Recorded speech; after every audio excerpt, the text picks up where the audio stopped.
Bismillahirrahmanirrahim. Assalamualaikum warahmatullahi wabarakatuh.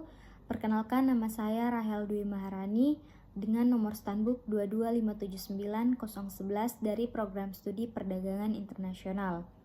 Pada video kali ini saya akan memenuhi tugas pertama mata kuliah Tarifikasi Perdagangan Internasional. Baik, materi pertama mengenai evolusi histori tarifikasi perdagangan internasional dan perkembangannya yang telah mempengaruhi kebijakan perdagangan global saat ini, serta berikan contoh spesifiknya. Yang pertama yaitu era merkantilisme. Merkantilisme adalah salah satu teori ekonomi yang dominan pada masa ini. Negara-negara Eropa seperti Inggris, Prancis, dan Spanyol menganggap bahwa kekayaan nasional diukur dari jumlah emas dan perak yang dimiliki. Akibatnya, mereka berusaha untuk mengurangi impor dan meningkatkan ekspor melalui penerapan tarif tinggi dan untuk melindungi industri dalam negeri serta mencegah aliran emas ke luar negeri. Nah, kebijakan ini mengarah pada proteksionisme, di mana negara lebih banyak menggunakan tarif tinggi pada barang impor dan membatasi perdagangan bebas. Dampaknya pada kebijakan saat ini, yaitu ide proteksionisme yang berasal dari era ini masih terlihat di beberapa kebijakan modern, terutama di negara-negara yang ingin melindungi industri lokalnya. Misalnya, negara berkembang sering menggunakan tarif tinggi untuk melindungi sektor manufaktur yang baru tumbuh dari persaingan global. Kemudian yang kedua, ada era revolusi industri dan era perdagangan bebas pada abad ke-19 hingga awal abad ke-20. Nah, revolusi industri di Inggris dan negara-negara Eropa lain membawa perubahan besar dan dalam produksi dan perdagangan. Nah, pada pertengahan abad ke-19 muncul gagasan perdagangan bebas yang mendorong penghapusan atau pengurangan tarif. Nah, salah satu tonggak penting adalah pencabutan Corn Laws di Inggris pada tahun 1846 yang menandakan akhir dari era proteksionisme ekstrim dan pembukaan pasar untuk impor. Konsep ini juga didukung oleh berbagai perjanjian perdagangan bilateral dan regional yang menurunkan tarif di antara negara-negara yang terlibat. Dampaknya, ide perdagangan bebas yang berkembang pada periode ini menjadi dasar kebijakan ekonomi global modern. Contohnya adalah terbentuknya organisasi seperti World Trade Organization atau WTO yang bertujuan untuk mengurangi tarif dan hambatan perdagangan antar negara untuk mendorong pertumbuhan ekonomi global. Kemudian periode yang terakhir yaitu periode pasca Perang Dunia II dan GATT atau WTO pada abad ke-20 hingga saat ini. Nah, setelah Perang Dunia Kedua, negara-negara maju berusaha menciptakan sistem perdagangan internasional yang lebih stabil dan kooperatif. Nah, pada tahun 1947 dibentuklah General Agreement on Tariff and Trade atau GATT yang bertujuan mengurangi hambatan tarif melalui negosiasi multilateral. GATT berkembang menjadi World Trade Organization atau WTO pada tahun 1995 dengan peran yang lebih besar dalam mengatur perdagangan global dan menyelesaikan sengketa dagang. Dampaknya pada kebijakan saat ini, perdagangan global saat ini masih diatur oleh prinsip-prinsip WTO, termasuk pengurangan tarif dan penghapusan hambatan perdagangan non-tarif.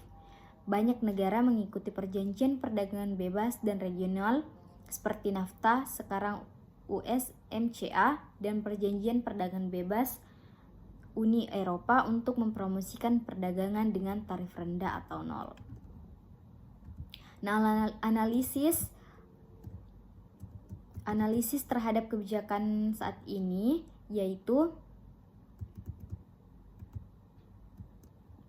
sebagai contohnya perang dagang Amerika Serikat dengan China baru-baru ini dengan penerapan tarif yang lebih tinggi oleh kedua belah pihak menunjukkan bahwa meskipun banyak negara mendukung perdagangan bebas, tarif masih digunakan untuk melindungi industri dan sebagai alat diplomatik. Selanjutnya yaitu perbandingan jenis tarif dalam situasi ekonomi Indonesia saat ini. Yang pertama, tarif ad valorem. Nah, tarif ad valorem ini adalah tarif yang dikenakan berdasarkan presentasi dari nilai barang yang diimpor. Misalnya, jika tarif 10% dan nilai barang yang diimpor adalah 100 juta, maka tarif yang dikenakan adalah 10 juta. Kedua, tarif spesifik, yaitu tarif yang dikenakan berdasarkan jumlah tetap per unit barang yang diimpor tanpa memperhatikan nilai barang tersebut. Misalnya, tarif 100.000 per ton beras yang diimpor. Kemudian yang ketiga, tarif campuran, yaitu elemen dari tarif ad valorem dan tarif spesifik. Misalnya, sebuah barang yang dikenakan tarif 5% dari nilai barang ad valorem plus 50.000 per ton atau spesifik. Analisis untuk kondisi ekonomi saat ini yaitu Indonesia mengalami peningkatan impor yang signifikan dan pemerintah seringkali menggunakan kebijakan tarif sebagai suatu alat untuk mengontrol impor dan menjaga keseimbangan neraca perdagangan. Jadi tarif mana sebenarnya yang paling efektif digunakan? Nah, melihat kondisi ekonomi Indonesia yang saat ini mengalami kenaikan impor, jenis tarif campuran mungkin menjadi pilihan yang paling efektif. Tarif campuran memberikan fleksibilitas dalam menangani berbagai jenis barang impor dengan nilai dan volume yang berbeda, serta memberikan pendapatan yang stabil bagi pemerintah. Dengan tarif campuran, Indonesia bisa menjadi lebih mudah menyeimbangkan antara perlindungan industri terhadap domestik, pendapatan dari tarif, dan pengendalian inflasi akibat impor. Materi selanjutnya yaitu dampak tarifikasi terhadap ekonomi global, di mana poin pertama yaitu dampak pada rantai pasokan global. Dari segi negara maju, seringkali menjadi pengimpor barang setengah jadi atau komponen yang kemudian dirakit di dalam negeri. Penerapan tarif tinggi pada produk-produk impor dapat meningkatkan biaya input bagi produsen di negara maju, sehingga mengganggu efisiensi rantai pasokan.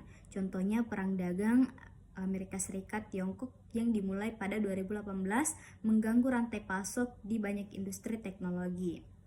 Kemudian di negara berkembang seringkali berperan sebagai pemasok bahan mentah atau barang setengah jadi dalam rantai pasok global.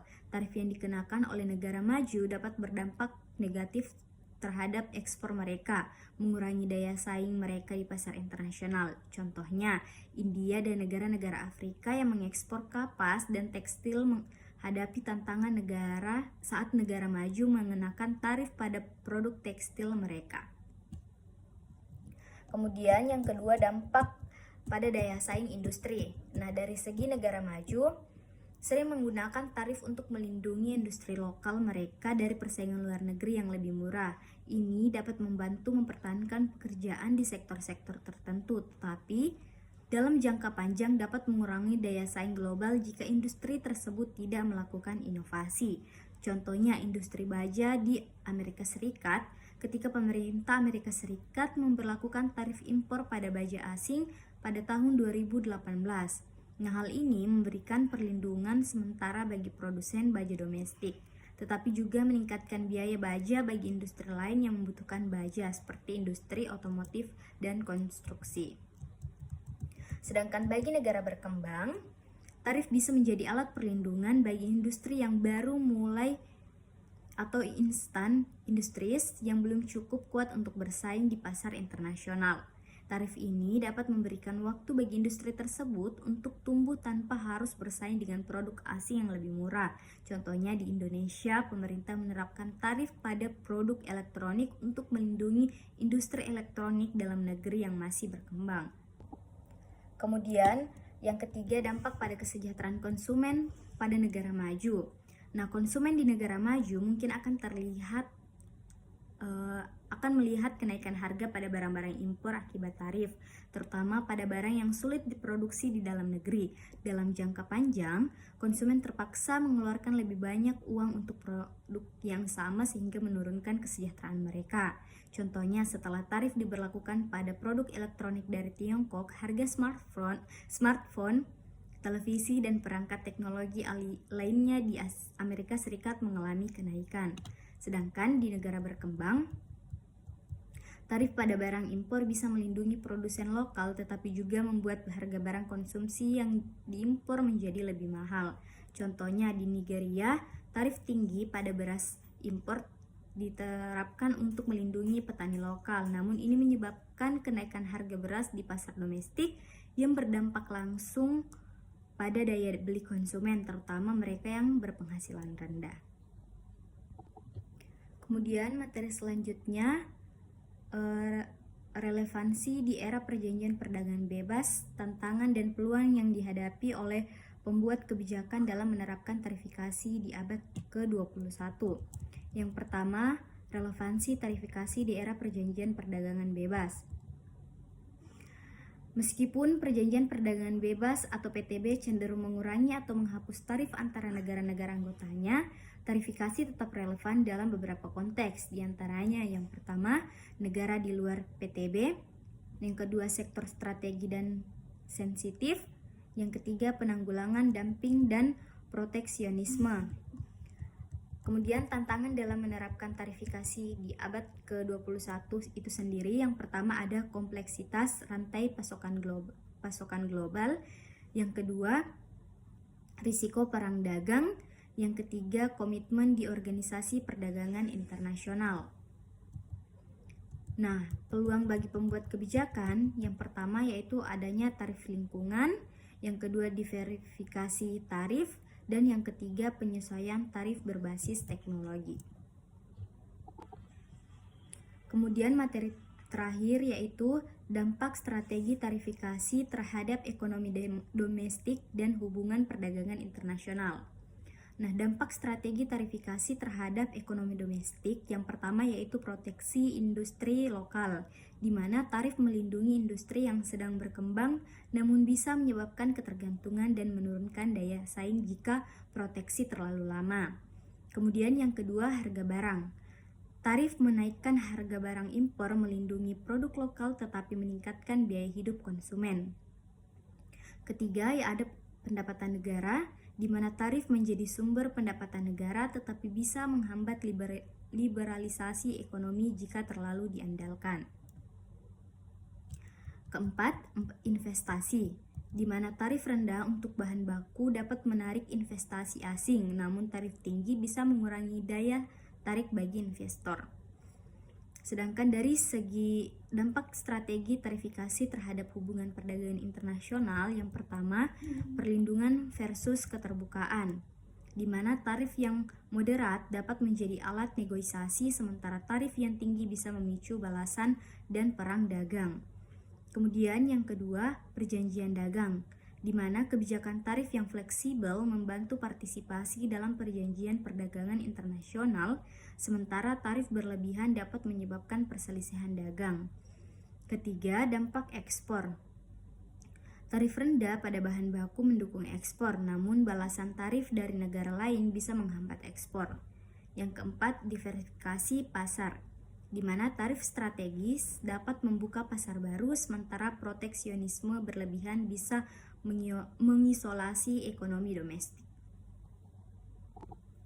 Baik, itulah tadi materi yang dapat saya sampaikan. Apabila ada kesalahan kata maupun informasi, saya memohon maaf. Wabillahi taufiq wal hidayah. Wassalamualaikum warahmatullahi wabarakatuh.